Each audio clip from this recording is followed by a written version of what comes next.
മരണം നടന്നാൽ മൂന്നാമത്തെ ദിവസം ആ വീട്ടിലേക്ക് പള്ളിയിലെ ഉസ്താദും ദർസിൽ പഠിക്കുന്ന കുട്ടികളും നാട്ടിലെ പ്രമുഖന്മാരെയും അയൽവാസികളെയും വിളിച്ചു വരുത്തി അവിടെ ഒരു കണ്ണൂക്ക് എന്ന ഏർപ്പാട് നടത്തുന്നുണ്ട്. കണ്ണൂക്ക് എന്ത് എന്ന് ചോദിച്ചപ്പോ ചില കാരണവന്മാർ പറഞ്ഞു തരുന്നത്, മരിച്ചുപോയ ഉപ്പയുടെ, ഉമ്മയുടെ, ജേട്ടന്റെ, അനിയന്റെ, ഭാര്യയുടെ, ഭർത്താവിന്റെ, മക്കളുടെ ആരുമാകട്ടെ അവിടെ കണ്ണ് ചാടിപ്പോകുന്ന ദിവസമാണ്. ഖബറെന്ന് പറഞ്ഞ മണ്ണ്, 6 അടി മണ്ണ് ഇടുക്കമുള്ള സ്ഥലത്ത് കിടത്തിയ മനുഷ്യന്റെ കണ്ണിലേക്ക് പുടുക്കൽ കയറി കണ്ണുവരെ ചാടിപ്പോകുന്ന ദിവസമാണ്.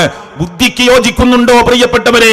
പ്രമാണത്തിലേതായാലുമില്ല, ഖുർആനിലേതായാലുമില്ല, ഹദീസിൽ എവിടെയുമില്ല, മുൻഗാമികളുടെ പാതയിലില്ല. മൂന്നാമത്തെ ദിവസം മരിച്ച വീട്ടിലേക്ക് വന്ന് ഭക്ഷണം കഴിക്കുന്ന ഒരു ഏർപ്പാട്, ഒരു പരിപാടി ദീനിലെവിടെയുമില്ല. എങ്കിൽ ബുദ്ധിക്കെങ്കിലും യോജിക്കുന്നുണ്ടോ?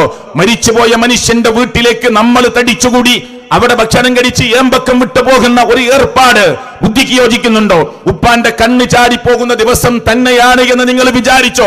എങ്കിൽ നാട്ടുകാരെയും വീട്ടുകാരെയും ഒരു ചിക്കൻ ബിരിയാണി കൊടുത്ത്, ഒരു മട്ടൻ ബിരിയാണി കൊടുത്ത്, അല്ലെങ്കിൽ ഒരു വലിയ സദ്യയുണ്ടാക്കി ആഘോഷമാക്കാൻ എവിടെയാണ് അള്ളാഹുവിന്റെ മതം അനുവദിച്ചു തന്നിട്ടുള്ളത്?